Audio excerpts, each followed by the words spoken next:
welcome back to the channel, or welcome to the channel if you are brand new. Today we are talking more cozy games, more cozy game recommendations. I actually made a video, which I'll link in the description, a few days ago about games that I would recommend that are under $15. $15 and under, around that price point. Today, I wanted to challenge myself again by making a video, this video, cozy games that are under $5 and that are worth playing. And I found a bunch, actually. Now, I was having a little tough time finding them. So some of these games aren't their original price, but the price that they are currently on sale.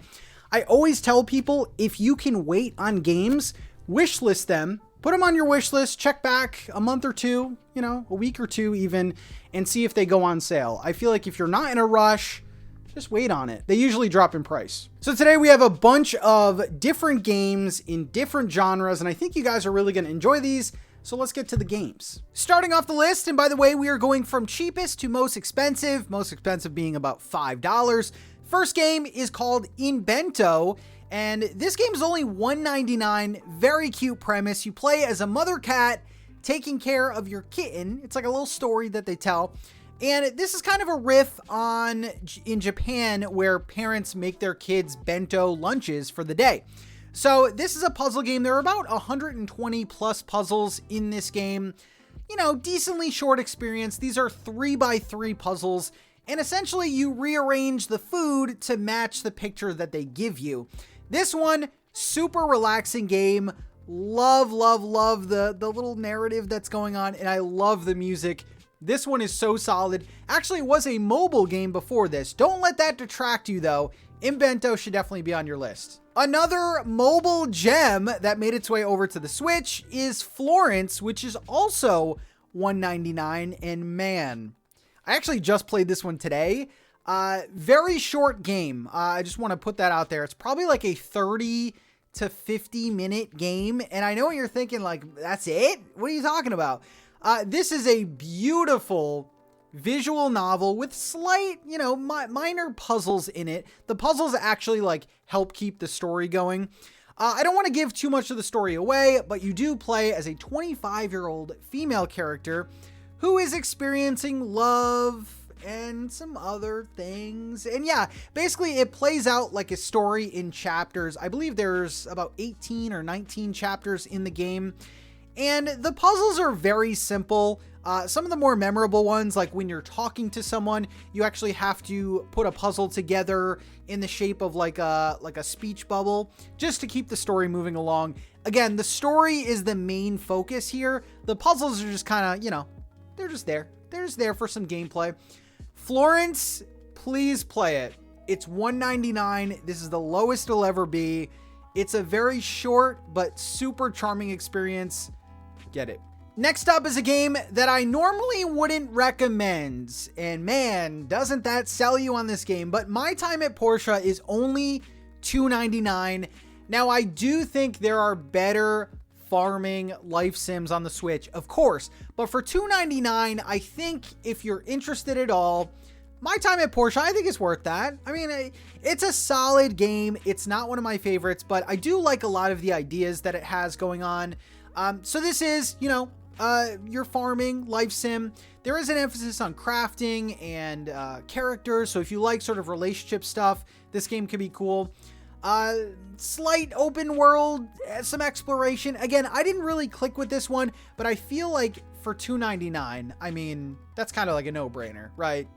My Time at Sandrock is the newest game that is out. That is not $2.99, and I also would not recommend that one. But if you've played My Time at Portia, let me know. I feel like the PC experience is a little bit better. I don't know if it's on sale on Steam or not, but $2.99 on the Switch, you're gonna have a good time. Oh man, I've been waiting to talk about this game. Donut County for $3.79 on the eShop is another very charming puzzle game. Very interesting, I would say. You play as a hole in the ground. Okay, there is a narrative that goes along. There's a cute little animal narrative, but you play as a whole, and you basically need to make objects in the world fall in the hole, and for each object that goes in the hole gets bigger. It's a puzzle game. There are some puzzle elements. There's certain items that you need to drop in the hole first for something else to happen. I had a really good time with this one. Love the humor as well. I was not expecting a story with this game. But Donut County, if you haven't checked it out yet, it's only $3.79. I think it's worth it. Next up, I haven't heard anyone talk about this game, but it is called Hidden Through Time. It is available on the Switch for $3.99. I was such a huge fan of the I Spy books, the Where's Waldo books. I love just seeing a bunch of garbage on your screen or in a book and then finding little objects. Like, I love that so much. This is basically that. This is basically a Where's Waldo. A couple cool things about this game is that the pages that you are seeing, or the thing on the screen, it's all animated. And the other cool thing is that you can actually interact with some objects. So, for example, you might click on a house and then it'll go into the house where you can see even more objects. I had a really good time with this one. There are a decent amount of puzzles as well. The really cool thing about this, though, is that you can actually make your own puzzles and share them online. So you can actually go in and put a bunch of items on the screen and make your own keys and everything and create your own puzzles and share them with people. I thought that was super cool. This game's really solid, especially for $4. Can't go wrong. Next up is a game that I don't use this word too often. I think this game is a masterpiece. Gris is such a good game. I kind of feel wrong calling it a game. It's more of an experience. Gris is $4.24 on the eShop, which is a weird price. This teeters on, is it a game? Is it a visual experience? But this is a very easygoing platformer game. I would say puzzle platformer if you had to really, give this game a label. But you play as this character who is platforming around the world, and man, the visuals combined with the music, this is one of the most memorable gaming experiences I've had on the Switch. I'm not even lying right now. Like, this is such an experience. For $4 and change, do yourself a favor and experience Gris. This game is so good. I think there's a physical as well, but we're talking cheap here, $4.24. The next game, the name always makes me giggle, and that is LumbearJack. Stop it, Pat. LumbearJack. Wow. Give that person a raise.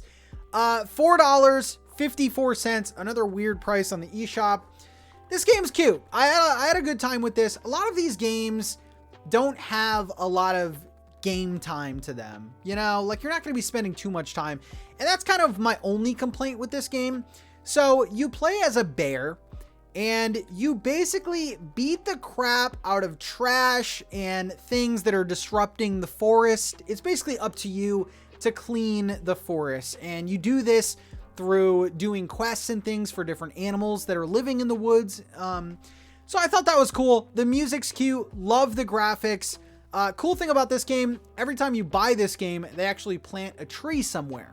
And if you don't buy it, they cut down a tree. I'm kidding. They do actually plant a tree if you buy this.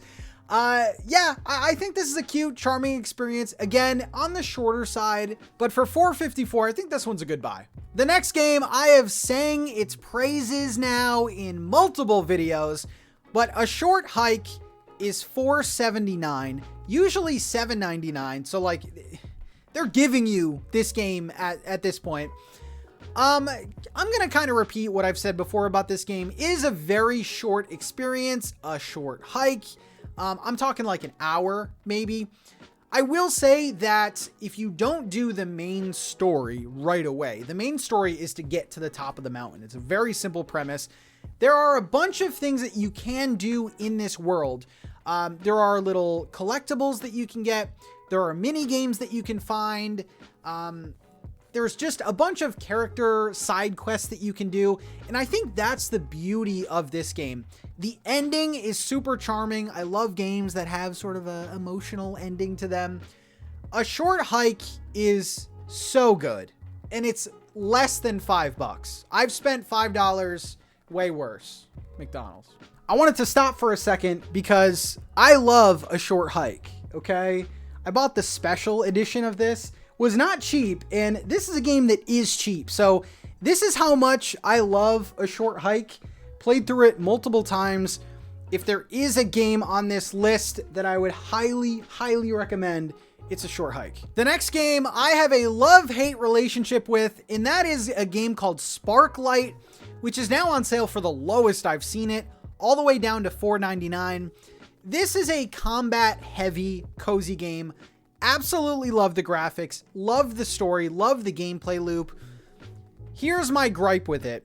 I got all the way to the end, and it's a pretty lengthy game too. I think you can get easily like 20, 25 hours from this. I got all the way to the end. The final boss is like impossible. I think I'm playing this game wrong because there is a mechanic. So it's like a roguelike. So you can assign different buffs and different powers to your character. And maybe that's kind of where I went wrong with this. But yeah, there's a lot of combat. You'll go through different areas, upgrading your character, unlocking things, doing side quests. And then each area ends with a boss. And the bosses are pretty challenging, I will say. Some of the bosses gave me a lot of problems. But I do like that challenge. I like games that are, you know, make you learn the game and provide, again, yeah, like the little bit of challenge. The last boss, though, my God, I could not beat. Because the last boss, without spoiling anything, has like 3 different waves. And I could get to like the second one, but way too difficult. Love this game, though. Would definitely recommend it. I think it's one of my favorite indie games. I do want to go back and conquer it. But $4.99, it's good. Next up is actually the only game on the entire list I have not played. And this is where you guys come in. If you have played this game, let me know. Now, I'm not going to like fully recommend it, but I will recommend it based on the price because I do think I'm at least interested. And a lot of you love this genre of game. So this game is called Stranded Sails. It is available for $4.99. And I like the premise of this game quite a bit. And I love the graphics, by the way. You basically play as this character who I believe shipwrecks onto an island. And it is up to you to kind of like get home. I'm pretty sure that's the premise from what I've seen. There is farming in this game. There is crafting in this game. You can find different characters on this island and do side quests. I want to know from you guys if you've played this and if it's worth getting. But usually, I think it's around $24.99. There is also a physical version of this as well. But for $5, looks like it has a ton of content in it. Judging by the genre of game and games that are similar to this, I would say probably 20 to 30 hours that you're probably going to get out of this. Stranded Sails. Let me know if you played it. It's only $5. The next game is, man, I love puzzle games. This might be one of my favorites, and that is Puyo Puyo Tetris for $4.99. Now, there is a second game, Puyo Puyo Tetris 2, for $9.99. But I think this is a good introductory price, especially if you're not sure about this puzzle game. So this combines Tetris, which we all know, and then Puyo, which is very popular in Japan. And it does it very, very seamlessly. I had a ton of fun with this game, and I still do go back from time to time. There's another game on the eShop called Puyo Puyo Champions, which is another iteration of this. But this game is super solid, super well made. Love the characters, love the bright colors in this. And these are the types of games that I love to sort of wind down at the end of the day and play. Very interesting. I'm very good at the Tetris part, but the Puyo part, I need more help. But $4.99, love this price. And then finally, I wanted to include 2 other games that just missed the cut. These are both going to be $5.99, but I would still recommend these. So first up, I've talked a ton about Sprout Valley. Sprout Valley is a bite-sized slice-of-life farm game where you play as a really cute cat, but there's also a bundle on the eShop that comes with Bit Orchard, and both of those games are only $5.99 for both. Now, Bit Orchard is a very scaled-back farming experience, similar to what you would find on like the Game Boy Pocket. Like, it's very archaic. I have played a little bit of it, and honestly, if you're getting this bundle, you're mainly getting it for Sprout Valley. But Bit Orchard, I mean, it's charming. It's very, like I said, it's very scaled back. Like, there's not a lot to it. It has like 8-bit graphics. I don't know. I've seen it on the eShop a ton. I saw this bundle and, you know, I think for $5.99, you're getting 2 games with quite a bit of gameplay time. So yeah, let me know. And then finally, we have Super Monkey Ball Banana Blitz for $5.99. This is actually originally a Wii game that came over to the Switch. And if you haven't played Monkey Ball before, it's super fun. You play as a monkey in a sphere, and you basically roll around these levels. And the object of the game is to get to the end. And it gets very challenging. Starts off very easy, gets super challenging towards the later levels because you constantly are falling off the level or falling in like a random hole in the level. This is a good time. There's also mini games and things like that. And at $5.99, it doesn't quite fit the criteria that I was going for, but definitely recommend because it is a very low price. So there you have it. Those are some games that are cheap, worth playing, and super, super cozy. Let me know if you've played any of these games in the comment section below, and let me know if I'm missing some cheaper, cozy games that you enjoyed or you took a chance on. I always love finding out new games. I actually might do a video on just comment recommendations. I think that'd be a fun video to do. Anyway, I think I'm gonna go now. I got games to play. By the way, also, fun fact, if you add up all of the game prices that were shown today, it is still cheaper than Mario Tennis on the Switch. Think about that.